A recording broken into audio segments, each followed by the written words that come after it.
За та бүхэнд энэ өдрийн минь төргий. За Зандан шитрх сайдаас 3 асуулт, Наранбайр сайдаас нэг 2 асуулт байсан. Тэгээд Зандан шитрх сайд хайлтсан юм бол төсөв хэлцгээр ингээд бүгдээрээ алга болдог. Сайд болохоор бүгдээрээ бөөндөө чихэлдээ сууж идэг юм байж болохгүй. Албан тушаад болохоор гүйлдээд идэг. Ард түмний төлөө төсөв болохоор ингээд хэдхэн хүн сууж иж болохгүй. Монгол улсын Их хурл 25 оны 5 сарын 30-ны өдөр Монгол улсын нэгдсэн төсвийн 26 оны төсвийн хүрээний мэдээлэл 27-оос 28 оны төсвийн төсөөлийн тухай хуулийг баталсан. Миний хувьд бол энэ баталсан хуулиндаа өөрчлөлт оруулахыг бол дэмжихгүй байгаа. Төлөвлөж шөнжин өдөржин хэлэлцэж баталчаад 4 сарын дараа өөрчлөх гээд ингээд сууж байгаа нь үнэхээр утгагүй санагдаж байна. За дотоодын нийт бүтээгдэхүүний бодит төсөлтийн хэмжээг 6% байсныг 5.7% болгоод дотоодын нийт бүтээгдэхүүний хэмжээг 105.6 их найд төгрөгт хүрэх байсныг 102.2 их найд болгож 3.3 их найд төгрөгөөр бууруулахаар тооцсон байна. Өөрөөр хэлбэл Монгол улсын иргэн бүрд очих 1 сая төгрөгийг зүгээр л нэг хуулийн өөрчлөлтөөр хасаад хайчихлаа. Ингэж болох уу? Ер нь ингээд хүрнэ гэд баталсан төлгөө тооцоотой зүйлээсээ ухраад иж болох юм уу? Харин ч үүнийг өсгөөд нэмэгдүүлэх талаар засгийн газрын зүгээс хамаг хүч чадлаа шахаад ажиллах ёстой юм шүү. Сайднараа, засгийн газрын сайднараа, ерөнхий сайдаа. Нэгдсэн төсвийн тэнцвэржүүлсэн орлогын доод хэмжээг 33 их найд 479 тэрбум байсныг 31 их найд 600 тэрбум болгон 1 их найд 879 тэрбум төгрөгөөр бууруулсан хэрнээ. Нэгдсэн төсвийн нийт зарлагын дээд хэмжээг 32 их найд 980 тэрбум төгрөг болгож 499.5 тэрбум төгрөгөөр бууруулсан байна. Ингэснээр нэгдсэн төсвийн тэнцвэржүүлсэн тэнцэл төсвийн алдагт 1.3 их найд төгрөгт хүрсэн байна. Энэ 1.3 их найд төгрөгийн алдагдаа юунд зарцуулах гэж байгаа вэ? Эсвэл алдагдaltaгүй баталж болохгүй юм уу? Өнгөрсөн жил төсөв алдагдaltaй батлаа гэд ерөнхийлөгч хориг тавиад их хурлын гишүүдэнд дэмжиж хүлээж аваад алдагдaltaгүй төсөв баталсан асуудал юу болж хуурваа? 3-дугаарт Монгол улсын 26 оны төсвийн тухай хуулийн төслөөс үзэхэд эх онд боловсролын салбар дотоодын нийт бүтээгдэхүүний 4.2% зарцуулах юм байна. Уг нь бол Монголын төр 23 онд боловсролын салбарт 5.1%, 24 онд 5.2% зарцуулж байсан. Гэтэл өнөөдөр харамсалтай нь 25 онд дотоодын нийт бүтээгдэхүүний 4.7, 26 онд 4.2 гээд ингээд буугаад явж байна.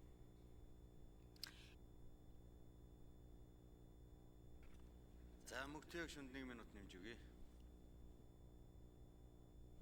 За 2026 оныг боловсролыг дэмжих жил гэж зарлчаад өнөөдөр ингээд боловсролын салбарт оногдож байгаа төсөв нь өмнөх одоо онуудынхаас 5.2 байсныг 4.2 болгоод ингээд буулгаж штэ. Ингээд алдагдсан боломжийн өртөг 1 их найд төгрөгөөр хэмжигдэж байна. Нэгэнт одоо төсвийг алдагдaltaй баталж болоод байгаа юм чинь төсвийн тухай шаардлагуудаа зөрчгүйгээр засгийн газраас эх 26 оныг боловсролыг дэмжих жил болгон зарласантай холбогдуулан боловсролын салбарт зарцуулах төсвөө одоо дотоодын нийт бүтээгдэхүүний 5% босхийг дагуулж болох уу? Ийм боломж байна уу гэдгийг бас асуумаар байна. За Нямсрын учрал сайд хариулт өгье. За их хурлаар батлагдсан төсвийн хүрээг одоо эргээд харахад тухайн үед эдийн засгийн нөхцөл байдал их өөр байсан. Гадаад орчин их өөр байсан. Тийм ч учраас тухайн үед нүүрсний үнийг одоо $80 тооцож ийсэн. Тэгээд тэр төсвийн хүрээ батлагдсны дараа сар хүрэхгүй хугацаанд энэ худалдааны дайн, тарифын бодлогууд, за хятадын одоо үйл хөдлөлийн салбарын уналт, гангийн хэрэгцээ буурсан гэд ийм одоо нөлөөллүүдээс болоод нүүрсний үн ус. За тухайн үед жишээ нь төсвийн доктортой байдлын зөвлөлийнхэнтэй бид ажиллаж байхад бол $88 гэдэг үн өгж байсан. Үнэхээр одоо тийм үе байсан. Тэгэхээр одоо бидний одоо экспортлж байгаа гол бүтээгдэхүүний маань үн унчаад байхад одоо энэ худлаа ярьж суух бол утгагүй л дээ. Угаасаа $80-оор нүүрсээ зарыг гэвэл хэн авах вэ? Тийм л болчиход. Тийм учраас дэлхийн зах зээл дээрх үнийн хөдөлгөөн Хятадын эдийн засгийн талаар олон улсын шинжээчдийн анализ төсөөллийг бол байнга авч ашигладаг. Тэгээ энэ хүрээндээ бид 4 сар төсөөл боловсруулах үед нүүрсний зах зээлийн үнийн төсөөл 80 орчим байсныг нь энэ удаагийн төсөв хүрээний мэдээлэл дээр одоо $70 болгож бууруулж байгаа. Гэхдээ бид тоон хэмжээгээ бол нэмэгдүүлэх үүрэг өгч байгаа. Яг таны хэлснээр энэ засгийн газрын ажил тоон хэмжээг бол нэмэгдүүлэх ёстой. Боломжтой тоонд нь хүрэх ёстой. Сайн ажиллах ёстой гэсэн үг шүү дээ. Ингэж одоо энэ цалин хөлс тэтгэвэр тэтгэмжээ нэмэх асуудлуудаа шийдвэрлэнэ. Тэгэхээр үннээ хэлэх ёстой гэдэг утгаараа тоогоо хатуу барья гэдэг зорилгоор л энэ удаагийн төсвийн хүрээ орж ирж байгаа. Тэгэхдээ нэг удаагийн өөрчлөлтийг та бүхэн маань төсвийн доктортой байдлын хуулиар өөрчилж өгсөн орлого зарлага аль аль нь буурсан тохиолдолд нэгэн зэрэг буурсан тохиолдолд нэг удаа өөрчлөх, нэг удаагийн өөрчлөлт юм хууль батлагдсантай холбогдуулаад энэ удаа бол бид нөгөө зарлага нэмэх зорилготой биш. Худлаа хоосоо орлого төлөвлөх зорилготой биш. Аль альны бууруулж орж ирж байгаа. Дээрээс нь тусгай шаардлагуудыг биелүүлж байна гэдэг бол цаашаа эдийн засаг бас юм эрүүлжих болцоо бол байгаа аахгүй. Одоо жишээ нь нүүрсний одоо үн дээрээс нь одоо дижитал зэс алтны үн өсөх хандлага байлаа гэвэл салбар болгон дээр нь яг үүргүүдийг нь хүлээлгээд салбар болгон дээр хийх ажлуудаа тооцоолоод эдийн засгийн өсөлтийг 5.7 гэж ингэж оруулж ирсэн. Тэгээ энэ бол яг бас энэ Азийн орнууд манайх шиг хөгжиж байгаа орнуудын хувьд бол ер нь бол жишг ийм бол төвшин байдаг. Тэгэхээр бид нар энэ авралт одоо хүргэн гол экспортлж байгаа улс жишээ нь Хятад гэхэд ер нь бол нэг өсөлт бол нэг 5% та байдаг. Тэр 5% та хүрэхээргүй хэмжээнд одоо очичоод байна л. Тийм учраас ийм давгчийн хүчин зүйлүүд бол тулгарсан. Ер нь манайх шиг хөгжиж байгаа оронд бол яг хөө төсвийн хүрээ бол өөрөө тэр голж байгаа бүтээгдэхүүний зах зээлийн үн өсөлт тэр төсөөллөөс шалтгаалаад харьцангуй уян хатан байх нь бол илүү зохимжтой. Ер нь бол өмнө нь бол бид нар хиймэл өндөр зарлага тавиад түүндээ тохирсон адилхан зарлага гаргадаг байсан. Хэрвээ 33.4 их найдын орлого олгож исэн бол зарлагаа бууруулад 30 их найдын ч юм уу зарлага бууруулсан бол харин эндээс одоо эдийн засаг бусаад ирүүлж шít. Тэгэхээр орлого зарлага тэнцвүүлнэ гэдэг бол тухайн үеийн эдийн засгийн нөхцөл байдлаас шалтгаалдаг гэдгийг бас хэлэх ёстой. Өнөөдөр энэ урсгалыг 24%-аас хэтрүүлж угаасаа л болохгүй. Тусгай шаардлага барих ёстой.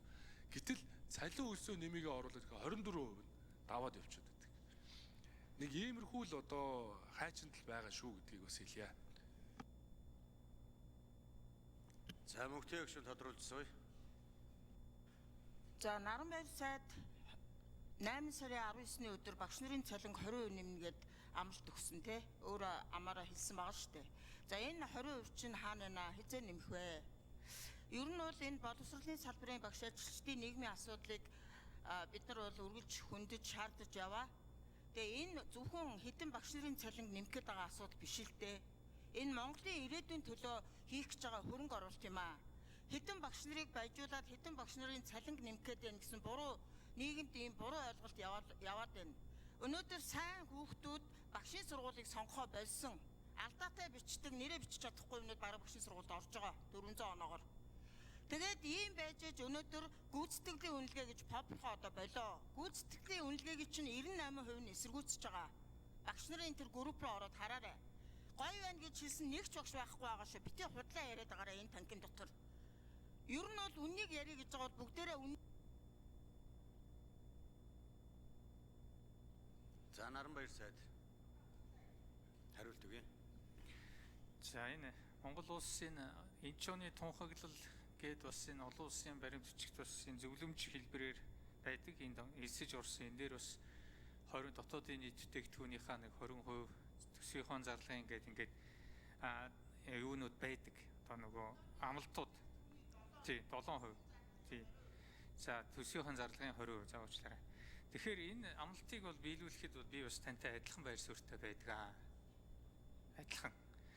Одоо бид бас энэ жил хэдийгээр 4.1 одоо хувьд нь төсвийн зарлагын 4.1% хүрж байгаа ч гэсэн бас Азийн хөгжлийн банкны шугамар бас зээллийн шугамар нэг сургууль цэцэрлэг барихад зориулаад нэг $150 сая зээллэг бол энэ дээр яригдж орж ирж байгаа.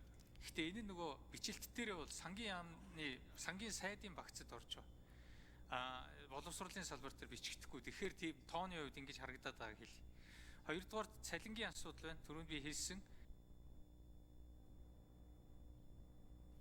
Наранбаяр сайд гүйцэж хариулъя. 8 дугаар сарын 19-нд та бүхэнтэй уулзахад бол бид бол бас энэ боломжоо бас харж энэ цалинг бол 20 хүртэл нэмэхэд бас энэ чиглэлээр ажиллахад бэлэн байна гэдгийг хэлсэн. Бид бол яамнаас боловсруулсан санал бол 25% нэмэхэд 560 тэрбум төгрөг шинээр шаардлагатай байна гэсэн тооцоо гаргаж явуулсан байна. Гүйцэтгэлийн үнэлгээгч гэсэн өнөөдөр бас энэ хүлээн зөвшөөрч байгаа, хүлээн зөвшөөрөхгүй байгаа ийм багш нар байгаа шүү дээ. Юу 2% тийм биш шүү дээ. 98% эсэргүүцэж гэдэг энэ бол тийм бас бодиттой тоо бол биш. Зүгээр бид бол энэ сайн ажиллаж байгаа хүнд нь төлхөө өгдөг. Харин гэхдээ үндсэн цалин нь өөрөө амьдралын баталгаа болдог. Энэ л бодлого руу явах ёстой л гэсэн хатуу байр суурьтай байна. Энийхээ төлөө л бид явна. Ийм учраас тэр дотоодын нийт бүтээгдэхүүнд болоод төсвийн зарлагад эзлэх энэ боловсрол зориулахын зардал мөнгийг бол улс орны эдийн засгийн өсөлт энэ болгонтой харьцуулж харж агаад боломжоор бид нэмээд ингээд явах ёстой. Боловсролд оруулсан хөрөнгө оруулалт болгон ирээдүйдийн ч 4 дахин өсөж орж ирж байдаг ийм л зүйл шүү дээ. За мөнгөтэй гүшүүн тодруулчихсан. За Азийн хөгжлийн банкны 150 сая доллараар сургууль цэцэрлэг барина л гэдэг байгаа юм. Тэгээд тэр сургууль цэцэрлэгчийн ажиллах багш байхгүй байгаа шүү. Өнөөдөр 5,000 багшийн дутагдалд орчоод багш нарынхаа цалин үлсийг нэмж чадахгүй ингээд сууж байхасаа ичих хэрэгтэй. Тэгээд өөрийгөө хамгаалаад 98% нь худлаа гэдээ юу яриад байгаа. Би бодиттой судалгаа ярьж байна. Та багш нарынхаа өмнө очиод асуулт та өөрөө. Гүйцэтгэлийн үнэлгээ хэрэгтэй мүү хэрэггүй мүү? Хэрэггүй гэд бүгд хэлээд агц чинь хэрэгтэй гэд энд яриад нөгөө тэмээ гэхээр ямаа гэж суух юм. Битгий ийм муухай хариуцлагагүй ёс зүйгүй байгаа ч та нарын тэр байшин барилга барьж мөнгө угаах чинь өөр асуудал заа юу. Боловсролын яам бодлого яар. Монголын боловсрол өнөөдөр аль түвшинд яваагаа яар. Бодлогын чанар, бодлогын алдаа чанар тэр юунууд чинь бүгд алдагдсан байгаа шүү дээ. Писагийн үнэлгээгээ хар. Тэ? Өнөөдөр хувийн сургууль төгссөн хүүхдүүд